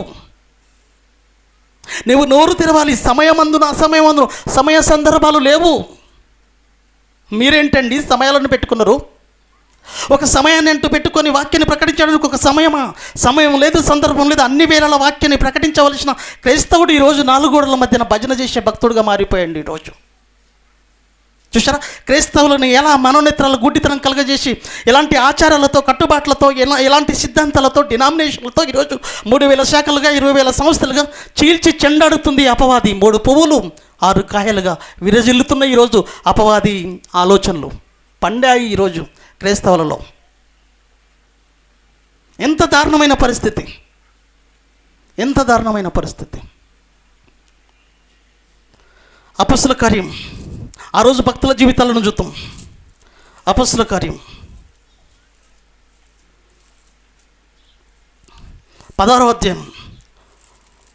దేవుని వాక్యాన్ని ప్రకటించిన తర్వాత అపొస్తలుడైన పౌలు పౌలు చెరసాలలో బంధింపబడినప్పుడు ఏం జరిగిందో ఆ సందర్భాన్ని మనం చూడగలిగితే 16వ అధ్యాయము 23 నుంచి మనం చూడగలిగితే అపొస్తలుడైన పౌలుకు ఏం జరిగిందో మీరు చూడగలిగితే, వాళ్ళు సువార్తను ప్రకటించిన తర్వాత వాక్యాన్ని ప్రకటించిన తర్వాత పౌలును శీలను ఏం చేశారంటే 22వ వచనంలో, అప్పుడు ఆ జనసమూహము వారి మీదకి దొమ్మిగా వచ్చను. న్యాయాధిపతులు వారి వస్త్రములు లాగివేసి వారిని బెత్తములతో కొట్టవాలని ఆజ్ఞాపించి పౌలును శీలను బెత్తములతో కొట్టారంటే, బట్టలను లాగేశారంటండి. మన గల్ల పట్టుకుంటేనే మనం ఊరుకోలేము తెలుసా, వాళ్ళని బట్టలే లాగేశారు. పౌలు శీల బట్టలను లాగేశారండి. దేవుని వాక్యాన్ని ప్రకటించడానికి వెళ్ళిన పౌలు శీల బట్టలను లాగేశారు. దేవుని వాక్యం సమాజంలోనికి వెళ్ళినప్పుడు అపవాది ఎలాంటి కుట్ర పన్నిందో తెలుసా? వాళ్ళను బంధిస్తే వాక్యం ఆగుతుంది అనుకున్నది, కానీ ఆ రోజు క్రైస్తవ్యాన్ని ఏం చేయలేకపోయిందండి. కానీ నేడున్న క్రైస్తవ్యాన్ని ఏం చేసిందో తెలుసా? 3 ముక్కలు చేసేసిందండి. ఎన్నో శాఖోపశాఖలుగా విభజించేసిందండి. ఎవరి విశ్వాసం వారిదని చెప్పేసిందండి. భయంకరమైన పరిస్థితుల్లో, ఆచారాలలో, సంప్రదాయాలలో, పితరుల యొక్క పరంపర ఆచారాలలోనే దేవుని యొక్క సంకల్పం ఉన్న ఉద్దేశాలతోనే ఈరోజు వారి యొక్క ఆలోచనలకు అంతు లేకుండా పోయింది. ప్రియమైన దేవుని వారలారా, ఏం చేసిండో తెలుసా? బెత్తంలతో కొట్టవాలని నేను ఆజ్ఞాపించిరి. అయితే వారు చాలా దెబ్బలు కొట్టి వారిని 23వ వచనం, వారు చాలా దెబ్బలు కొట్టి వారిని చెరసాలలోకి వేసి భద్రముగా కనిపెట్టవాలని చెరసాల నాయకునికి ఆజ్ఞాపించిరి. చెరసాల నాయకునికి ఆజ్ఞాపించిరి. అతడు అట్టి ఆజ్ఞను పొంది వారిని లోపలికి చెరసాలలోనికి త్రోసి వారి కాళ్ళకు బొండ వేసి బిగించను. అయితే ఏం జరిగిందో చూడండి. మేము జైల్లో పడ్డాం, మా పరిస్థితి ఏంటని ఆలోచనలోనికి వెళ్ళిపోలేదు. పౌలు శీల వెళ్ళిపోలేదు. మేము ఇప్పుడు ఖైదీలుగా మేము ఉన్నాం, మమ్మల్ని చెరసాలలో వేశారు, మా పరిస్థితి ఏంటి, మేము ఎలా బయటపడాలో అన్న ఆలోచన వాళ్ళకు లేదండి. వాళ్ళకున్న ఆలోచన ఏంటో తెలుసా? వాళ్ళకున్న బాధ ఏంటో తెలుసా? వాళ్ళకున్న ఆవేదన ఏంటో తెలుసా? అయితే మధ్యరాత్రి వేళ పౌలు శీలయు దేవునికి ప్రార్థించుచు కీర్తనలు పాడుచుండిరి, ఖైదీలు వినుచుండిరి. మేము చెరసాలలోనికి ప్రవేశించామంటే, చెరసాలలోనికి ఖైదీలుగా వచ్చామంటే, ఈ చెరసాలలో ఉన్న ఖైదీలకు వాక్యం చెప్పాలన్నది దేవుని ప్రణాళిక, దేవుని ఒక ఉద్దేశం అన్న సంగతి ఆలోచించారండి. కానీ వాళ్ళు ఎలా బయటపడాలన్న ఆలోచన గురించి ఆలోచించలేదు ప్రియులరా. మేము ఎలా బయటపడాలని ఆలోచించుకోలేదు. ఇక్కడ ఉన్న ఖైదీలకు వాక్యాన్ని ఎలా వినిపించాలని ఆరాటపడ్డారు. ఏం చేశారంటే చూడండి, అక్కడ మధ్యరాత్రి వేళ పౌలు శీలయు దేవునికి ప్రార్థించుచు కీర్తనలు పాడుచుండ్రి, ఖైదీలు వినుచుండిరి. అప్పుడు ఏం జరిగిందో చూస్తే మీరు, అప్పుడు అకస్మాత్తుగా భూకంపము కలిగను. చెరసాల పునాదులు అదిరని వెంటనే తలుపులన్నీ తెరుచుకొని అందరి బంధకంలో ఊడెను. అంతలో చెరసాల నాయకుడు మేలుకొని చెరసాల తలుపులన్నీ తెరుచుకొని ఉండుట చూచి ఖైదీలు పారిపోయారని కత్తి దూచి తాను చంపుకొనబోయెను. అందరూ వెళ్ళిపోయారు. రేపు అధికారులు వస్తే నేనేం చెప్పాలని జైలరు ఏం చేసుకున్నాడో తెలుసా? తను కత్తి దూసి చంపుకోవాలని ప్రయత్నం చేశాడు. అప్పుడు పౌలు ఏమన్నాడు తెలుసా? ఏ ఒక్కడు కూడా, ఎంతమంది అయితే లెక్క ఉంటుందో ఆ లెక్కలో ఎవరు కూడా పారిపోలేదు, అందరు ఇక్కడే ఉన్నారు. ఎందుకు అందరూ పారిపోలేదు చెప్పండి ప్రియులారా? ఖైదీలకు మరి ఏమంటారండి, ఖైదీలకున్న ఏమంటారు అవి, బేడీలు ఊసిపోయినా, తలుపులు తెరుచుకున్నా ఎందుకు వాళ్ళు ఎందుకు బయటికి పారిపోలేదు చెప్పండి? చెప్పాలి, త్వరగా చెప్పాలి. వాళ్ళు ఎందుకు పారిపోలేదు? ఖైదీలు అవకాశం ఉంటే పారిపోతారు కదా. వాళ్ళ చేతిలోకి ఉన్న బేడీలు ఊసిపోయాయి, తలుపులు తెరుచుకున్నాయి, పోవడానికి అవకాశం ఉన్నా వాళ్ళు ఎందుకు పారిపోలేదు? పారిపోయిండ్రు అనుకొని జైలధికారి మరి రేపు పొద్దుగల ఎలా లెక్క చెప్పాలి, ఎంతమంది పారిపోయింటారో ఏమో అనుకొని తలుపులు తెరుచుకున్నాయి, అందరు బేడీలు ఊసిపోయినాయి, ఎంతోమంది పారిపోయింటారని తను కత్తి చూసుకొని చంపుకొని పోయాను. అప్పుడు పౌలు ఏమంటుండో తెలుసా? ఎవరు పారిపోలేదు, అందరు ఇక్కడనే ఉన్నారు అన్నారు. ఎందుకు పారిపోలేదు చెప్పండి ప్రియులారా? చెప్పండి. మారిపోయారు ఖైదీలు. గట్టిగా చెప్పట్లంటూ కట్టండి. దేవుని వాక్యం చేత మారిపోయారండి ఖైదీలు. తలుపులు తెరుచుకున్న బేడులు ఊసిపోయిన పారిపోలేదు తెలుసా? వాళ్ళ లోపల మార్పు వచ్చేసింది. జీవిత పరమార్థం అర్థమైంది, జీవిత సత్యం అర్థమైపోయింది. రక్షక భటుడుగా వీళ్ళను రక్షించడానికి ఉన్న జైలధికారి వీళ్ళకు రక్షకుడు, రక్షణ నేను అనుకున్నాడు. కానీ రక్షణ అనేది వాక్యంలో ఉంటుంది. రక్షకులు వీళ్ళన్న సంగతి జైలర్కి అర్థమైపోయి, అయ్యా నేను ఏం చేయాలని అప్పుడు వాళ్ళ కాళ్ళ మీద పడ్డాడు. చూడండి, వాస్తవం అర్థమైపోయిన తర్వాత ఏం జరిగింది చూడండి. వెంటనే తలుపులన్నీ తెరుచుకున్న అందరి బంధకంలో ఊడెను. అంతలో చెరసాల నాయకుడు మేలుకొని చెరసాల తలుపులన్నీ తెరిచి ఉండట చూచి ఖైదీలు పారిపోయారని కత్తి దూసి తాను చంపుకొనబోయాను. అప్పుడు పౌలు, ఏ హాని చేసుకునవద్దు, మేమందరం ఇక్కడే ఉన్నాము బిగ్గరగా చెప్పాను. అతడు దీపం తెమ్మని చెప్పి లోపలికి వచ్చి వణుకుచు పౌలుకు శిలకును ఏం చేశాడు తెలుసా?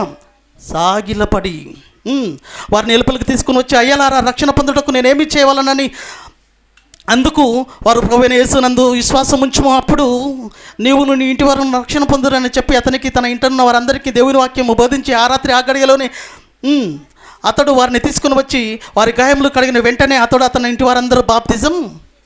చూశారా ప్రియమైన దేవుని వారలారా? ఒక ఖైదీగా బంధింపబడ్డ దేవుని వాక్యం బంధింపబడలేదు. ఆ రోజు వాళ్ళు చేసిన పనులు, వాళ్ళు చేసిన ఘనకార్యాలు అవండి. ఎన్నో అవకాశాలు ఉండి కూడా మన వాక్యాన్ని ప్రకటించాం. ఏదైనా చిన్న సమస్య వస్తే ఆ సమస్యను చూపెట్టుకొని ఉంటాం, కానీ దేవుని వాక్యాన్ని ప్రకటించాలి. నేను బంధింపబడ్డా, మేము చెరసాలలో ఉన్న దేవుని వాక్యం బంధింపబడకూడదన్నది పౌలు యొక్క ఉద్దేశం. ప్రియులారా, అయ్యో సువార్తను ప్రకటించవలసిన భారము నా మీద మోపబడి ఉన్నది. సువార్త ప్రకటించకపోయిన ఎడల నాకు శ్రమ. ఒక ఖైదీగా ఉన్న నా పరిస్థితి ఏంటని దేవుని కొరకు ఆలోచించలేదు, దేవుని కొరకు ప్రార్థించలేదు. వాళ్ళు ఏం చేశారో తెలుసా? కీర్తనలు పాడుతున్నారంట, ఖైదీలకు వాక్యం చెప్పారంట. అనేక మంది ఖైదీలు మారారు. ఆ రాత్రికి జైలధికారే బాప్తిజం తీసుకున్నాడండి. జైలధికారి అర్ధరాత్రి తన ఇంటి వారిని రక్షణలోనికి నడిపించుకున్నాడండి. ఒక జైలధికారి. చూసారా, దేవుని వాక్యం అలా ఏ విధంగా బంధింపబడకుండా సమాజంలోనికి వెళుతుంది. ఈరోజు నీ వలన నా వలన వాక్యం సమాజంలోనికి వెళ్ళకుండా ఈరోజు మన మధ్య నిలిచిలేదా వాక్యము? ప్రియమైన దేవుని వారలారా, ఆలోచించండి. ఫిలెమోను రాసిన పత్రిక 1వ అధ్యాయం 10వ వచనం. ఫిలెమోను పత్రిక, లాస్ట్ పత్రిక పౌలు గారిది. ఎబ్రి పత్రికకు ముందు 10వ వచనం. క్రీస్తునందు నాకు బహుధైర్యము కలిగి ఉన్నను, వృద్ధుడను, ఇప్పుడు క్రీస్తు యేసు ఖైదీనై ఉన్న పౌలును నేను ప్రేమను బట్టి వేడుకునుట మరి మంచిదనుకొని నా బంధకములలో నేను కనిన నా కుమారుడగు ఒనేసిమును ఎలా కన్నాడో తెలుసా? ఖైదీగా ఉన్నప్పుడే ఒనేసిమును దేవునిలోనికి రప్పించిన ఘనత పౌలుదండి. ఏ కష్టకాలంలో నుంచి ఒక వ్యక్తిని నువ్వు దేవునిలోనికి రాబట్టగలిగావు చెప్పండి ప్రియులారా? ఏ సవలతులు, ఏ సుఖాలు లేని పరిస్థితుల్లో వాళ్ళు వాక్యాన్ని సమాజంలోకి తీసుకుపోయి ఆత్మల రక్షణ భారం కలిగి ఉన్నట్లుగా మనం చూస్తున్నాం. ఈరోజు అన్ని సవలతులు, అన్ని సౌకర్యాలు కలిగి ఉండి, ఈరోజు ఏ ఆటంకాలు లేకుండా ఉండి కూడా వాక్యాన్ని సమాజంలోనికి తీసుకుపోలేని దౌర్భాగ్యం మనం. సాతాను తొత్తులుగా, సాతాను మరి వారసులం ఒక మాటలో చెప్పాలంటే. సర్పసంతానమా అన్నాడు ఆ రోజు బాప్తిజం ఇచ్చే యోహాను. అలాంటి పరిస్థితుల్లో దిగజారి బ్రతుకుతున్న వాళ్ళం ఎవరు అంటే మనమేనండి. ఈరోజు ఏం తక్కువైంది చెప్పు నీకు? ఏం తక్కువ చేశాడు చెప్పండి దేవుడు నీకు? ఏం ఇవ్వలేదు చెప్పండి? ఏం అందిస్తలేడు చెప్పండి? ఏ పరిస్థితులు అనుకూలంగా లేవు చెప్పండి? చట్టాలు అడ్డొస్తున్నాయా? సువార్త ప్రకటించడానికి ఏమైనా మనుషులు అడ్డుపడుతున్నారు ఇక్కడ? లేదే. వాక్యాన్ని ప్రకటించడానికి ఎన్ని సవలతులు, ఎన్ని సౌకర్యాలు ఉన్నాయండి ఈరోజు. ఏమైనా అసౌకర్యాలు ఉన్నాయా? ఎక్కడెక్కడ చెప్పడానికి అన్ని సౌకర్యాలు ఉన్నాయండి ఈరోజు. ఒక ఫోన్ లేదా? సువార్త సభలు లేవా? ఎన్నో దేశాలకు ప్రకటించడానికి ఎంత మీడియా ఈరోజు విస్తరించిందండి. ఎన్ని అవకాశాలు ప్రియులారా. అవకాశం లేని కాలంలోనే అవకాశంగా దేవుని వాక్యాన్ని ప్రకటించగలిగినప్పుడు ఈరోజు ఇన్ని అవకాశాలండి. ఏ రూపకంగానైనా ప్రకటించవచ్చు. ఏ రూపకంగా అయినా సమాజం నలుమూలలోనికి వాక్యాన్ని ప్రకటించే అవసరత, ఆలోచనలు మనకున్నా ఎంత బద్ధకస్తులం అండి. అసలు బైబిల్ చదవాలంటేనే మనకు బద్ధకం, ప్రార్థన చేసుకోవాలన్నా బద్ధకం. ఎంత దౌర్భాగ్య పరిస్థితి ఈరోజు. మనకు మహోన్నతమైన లోకం, మనకు ఒకరోజు ఉన్నతమైన లోకం మనకు అందుకోవాలి. మనకి మహోన్నతమైన లోకం, ఆ మహోన్నతమైన లోకం దక్కించుకోవాలంటే ఎంతటి భయంకరమైన పరిస్థితులు ఎదుర్కోవాలో తెలుసా? అపొస్తలుల కార్యం 14:22 వచనం. అపొస్తలుల కార్యం 14:22 వచనం. అపొస్తలుల కార్యం 14:22. ఎన్ని కష్టాలు పడాలో తెలుసా? నీ యొక్క శ్రమలనే సర్టిఫికెట్లో, నీ బ్రతుకు సర్టిఫికెట్లో నీవు ఏదైతే క్వాలిఫైడ్ అయ్యావో, ఏదైతే క్వాలిఫికేషన్ ఉంటుందో, శ్రమలనే క్వాలిఫికేషన్, ఆ సర్టిఫికెట్లో ఏముండాలో తెలుసా? నువ్వు పరలోకానికి వెళ్ళిపోయి ఆ సర్టిఫికెట్లో నీ క్వాలిఫికేషన్ అయి ఉండాలి తెలుసా? 22 వచనంలో 14:22 అపొస్తలుల కార్యం. శిష్యుల మనుషులను దృఢపరిచి విశ్వాసమందు నిలకడగా ఉండవలనని అనేక శ్రమలు అనుభవించి మనము దేవుని రాజ్యంలోనికి ప్రవేశింపవలనని వారిని హెచ్చరించెను. అనేక శ్రమలు పొందితేనే తప్ప దేవుని రాజ్యంలోనికి ప్రవేశించాం అయ్యలారా. అనేక శ్రమలు పొందితేనే తప్ప దేవుని రాజ్య అర్హత లేదు మనకు. దేవుని రాజ్యం అంటే దేవుని రాజ్యం అంటే సంఘం. అంటే సంఘంలోనికి ఎంట్రన్స్ సంపాదించుకోవాలంటే, సంఘంలో ఒక సభ్యుడిగా నువ్వు అర్హత సంపాదించుకోవాలంటే నీకేముండాలి? నీ యొక్క సర్టిఫికెట్లో శ్రమలు. ఏ శ్రమ ఉంది చెప్పమ్మా?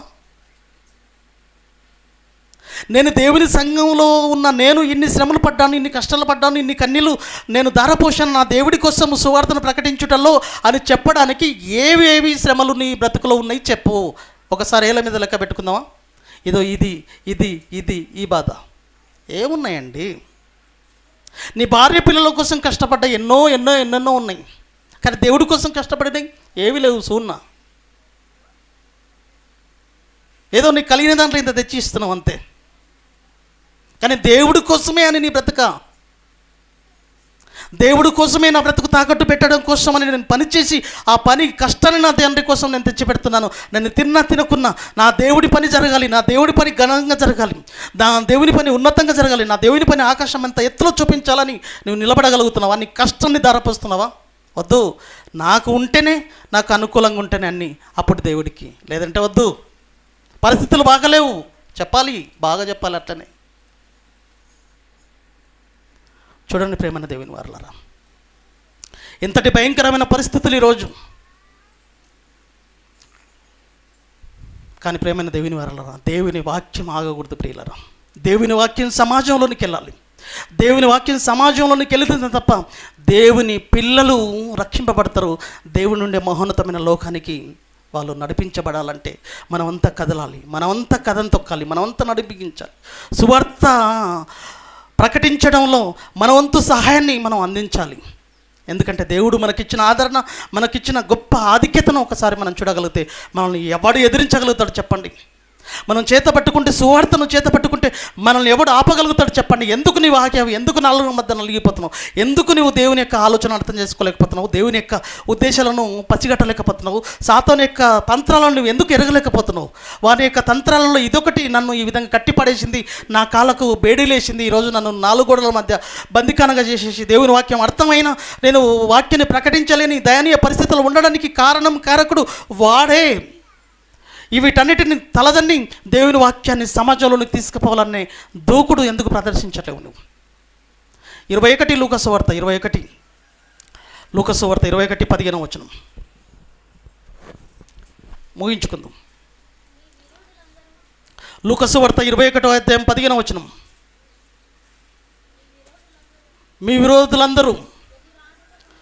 మీ విరోధులందరూ మీకు ఎవరైతే విరోధులు ఉంటారో విరోధులందరూ ఎదురాడుటకు, చదవమ్మా, మీ విరోధులు ఎదురాడుటకు కాదనుటకును వీలు కాని వాక్కును జ్ఞానమును నేను మీకు అనుగ్రహింతును. నోట్ చేసుకోండి. అంతటి పవర్ను, అంతటి ఆధిక్యతను దేవుడికి ఇస్తున్నాడు. మీ విరోధులు ఎవడైతే, మీకు విరోధి ఎవడైతే ఉన్నాడో వాడు ఎదురాడుటకును కాదనుటకును వీలు కాని వాక్కును జ్ఞానమును నేను మీకు ఇస్తాను. ఎందుకు భయపడుతున్నావు బిడ్డ? ఎల్లు 4 గోడల మధ్య నుంచి సమాజంలోనికి ఎల్లు. సమయం అనక అసమయం అనక నువ్వు నోరు తెరివి వాక్యాన్ని ప్రకటించు. సమాజాన్ని కాపాడు, నా పాదాల ముందుకు తీసుకురా. అంతటి జ్ఞానాన్ని, అంతటి ఉన్నతమైన స్థితిని నీకు అందిస్తున్నాను.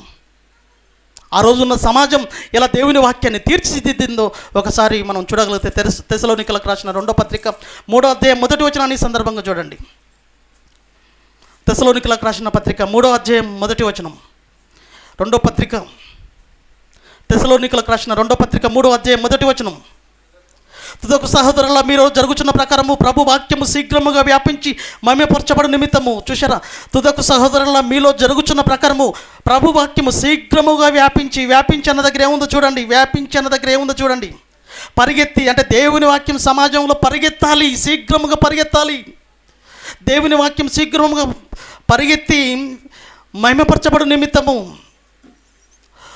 మేము మూర్ఖులైన మనుషుల చేతిలో నుండి తప్పింపబడి నిమిత్తమును మా కొరకు ప్రార్థించండి. విశ్వాసం అందకలేదు, మేము తప్పింపబడాలి, మేము బంధింపబడకూడదు.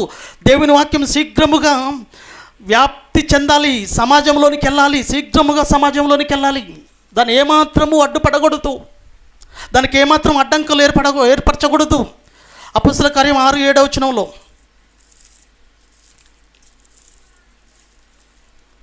అపొస్తలుల కార్యం 6-7 వచనం.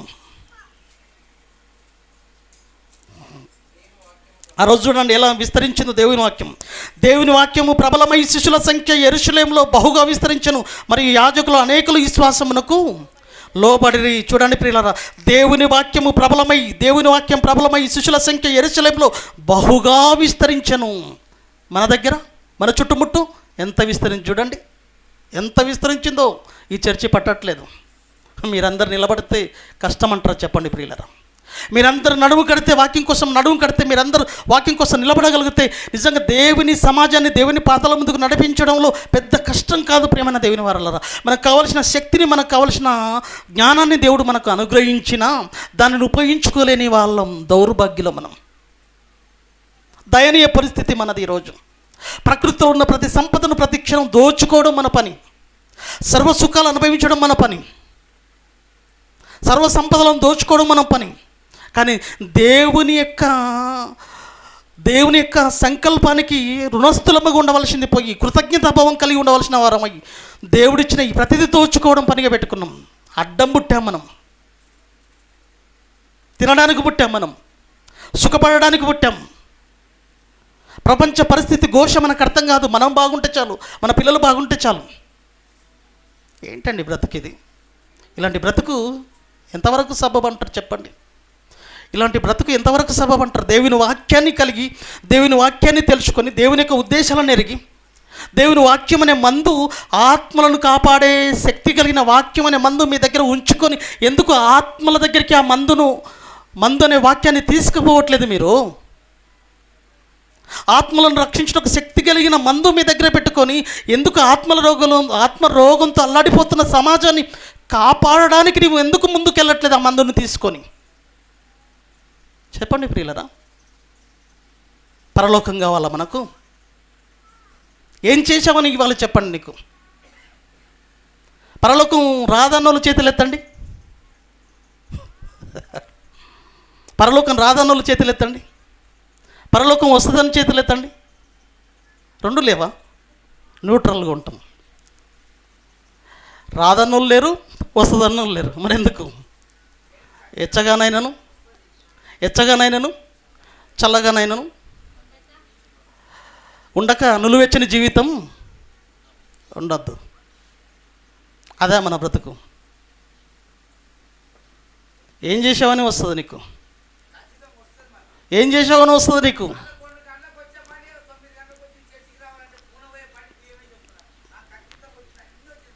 ఆలోచించండి ప్రియులరా, ఆలోచించండి. సరైన నిర్ణయం తీసుకోండి. మహోన్నతమైన లోకాన్ని మనకు కాకపోతే ఎవరికి ఇస్తాడు చెప్పండి? దేవుడు తన పిల్లలమైన మనకి ఇవ్వాలనుకుంటున్నాడు.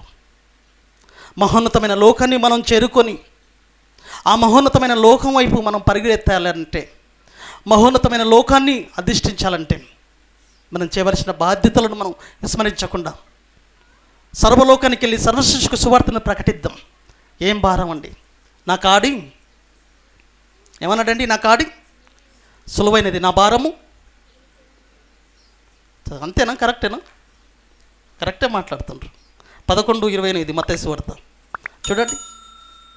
మత్తయి సువార్త 11:28 కింది భాగాల్లో, ప్రయాసపడి భారము ఇచ్చిన సమస్త జనులారా నా యొద్దకు రండి, మీకు విశ్రాంతి కలగజేతును. నేను సాత్వికుడను, దీన మనసు గలవాడను కనుక నా మీద క్షమించండి, మీ మీద నా కాడ ఎత్తుకొని నా యొద్ద నేర్చుకునండి, అప్పుడు మీ ప్రాణములకు విశ్రాంతి దొరుకును. ఎలా అంటే, నా కాడి ఉంది చూశారు, నా పని ఉంది చూశారు, నా కాడి సులువు అంటండి, నా భారము తేలికండి. ఏమైనా కష్టమండి సువార్త ప్రకటించడం? ఏమండి పొద్దున పోతే రాత్రి వరకు ఏమైనా బండ మూత మోసపిస్తున్నాడు అండి దేవుడు? మరి పొద్దున పోతే సాయంత్రం షేర్లో వంగిన నడుము వంగినట్లు ఉంటుంది. అంత పెద్ద కష్టం అండి దేవుని వాక్యం ప్రకటించడము. సమాజంలోకి వెళ్ళి 4 మాటలు ప్రకటించడం ఏమైనా కష్టమైన పనే ప్రియులారా చెప్పండి? నా కాడి సులువుగాను నా భారము తేలికైనదని చెబుతున్నా కూడా ఎందుకు తేలికైన ఈ పనిని చేయడానికి మనం ఎందుకు ఇంతగా వెనుకబడిపోతున్నామంటే కారణం ఆలోచించండి ప్రియులారా. దానికి పరిస్థితులను మీరు దొరకబట్టుకోండి. ఆ ఆటంకాలకు పరిస్థితులను మీరు సిద్ధపరచుకోండి. ఎందుకు నా బ్రతుకులో నిర్లక్ష్య వైఖరి ప్రదర్శించబడుతుంది? అన్వేషించండి, ఆలోచించండి, సరైన నిర్ణయం తీసుకొని మహోన్నతమైన బ్రతుకులోనికి మనం వెళ్ళాలంటే సర్వలోకానికి సువార్త ప్రకటించి అనేకులను దేవుని యొక్క ఆలోచనలో నడిపించాలని కోరుకుంటూ, వాక్యం మన బ్రతుకులో బంధింపబడకూడదని, వాక్యం ఎక్కడ బంధించబడకుండా మన దగ్గరికి వచ్చిందంటే మనం కూడా వాక్యాన్ని బంధించకుండా సమాజ వ్యాప్తి చేయాలని మనస్ఫూర్తిగా కోరుకుంటూ తలలు వంచండి, ప్రార్థించుకుందాం.